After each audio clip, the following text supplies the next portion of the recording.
Isa sa mga nakikita rin ditong solusyon ay dapat na ang mga kabataan natin ay naggagabayan. Hindi lamang ng kanilang mga magulang kundi sa kanila mismong paaralan. Minsan na po natin nakita, mismo ang ibang mga guro ay lumalabag sa ganitong klase ng moralidad. Sila minsan ay nagtuturo sa kanilang mga estudyante kung papaano maging walang modo, lalong-lalo na sa mga nakakatanda or sa mga ibang tao. Panahon na po, hindi lamang po ang gobyerno, lahat po tayo, especially pag nasa school. Kayo po ang magsilbing pangalawang guro sa ating mga kabataan. Anong katangahan ito, Claire Castro? Bakit parang ibinibintang mo sa mga guro ang mga karahasan na nangyayari sa mga paaralan? Kung may ibang guro na nagkamali sa kanilang mga ginagawa, just condemn the person. Don't make a general statement na para bang kasalanan ng mga guro ang mga maling ginagawa ng mga estudyante. Imbis na makatulong ka bilang isang opisyal ng pamahalaan, sinisi mo pa yung mga guro na nagtatrabaho ng maayos. Bago ka sana magsalita, inalam mo kung ano ang totoong pangyayari. Naturingan kang tagapagsalita ng palasyo na siyang may hawak ng pulisiya ng bansa. Pero ang dating sa'yo, kasalanan na agad ng mga guro yung mga bagay na hindi magagandang pangyayari sa mga paaralan? Alam mo ba kung gaano kahirap ang pinagdadaanan ng mga guro sa loob ng paaralan? Alam mo bang gaano katigas ang ulo ng mga kabataan dahil sa mga batas na meron tayo ngayon?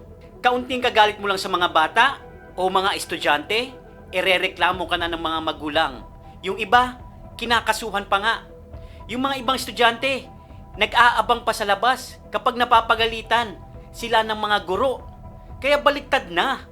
Ang guro na ang takot sa mga estudyante.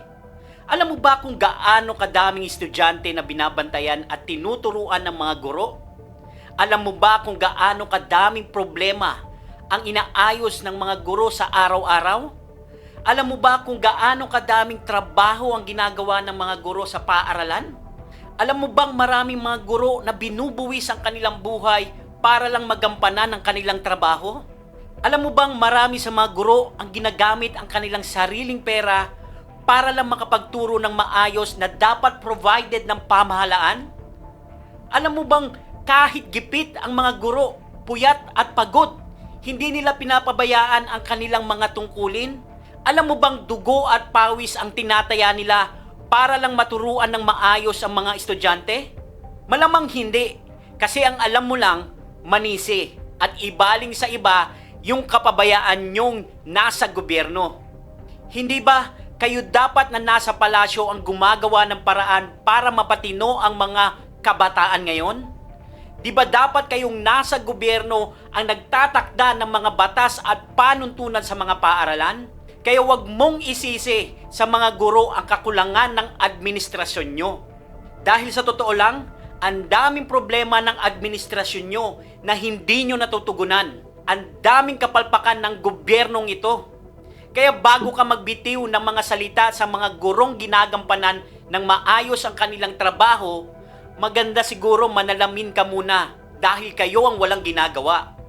Sa dami ng problema ng bansa sa panahon nyo, wala kayo ni isang solusyon, ni wala kayong nagawang tama, lahat palpak, halos lahat, purong pamumulitika lang ang ginagawa nyo. Sa panahon nyo lang nangyari ang lahat ng ito, kung saan kahit sa paaralan, hindi naligtas ang mga tao. Nawala ng takot gumawa ng krimen ang mga kriminal ngayon. Kaya maraming guro ang umaalis sa bansang ito Dahil imbis na protektahan nyo, sinisisi nyo pa. Imbis na alagaan nyo ang mga guro, ibinibintang nyo pa yung mga maling bagay na hindi naman nila gustong mangyari. Kaya sana pinag-isipan mo muna, Claire Castro, yung naging pahayag mo para sa mga guro.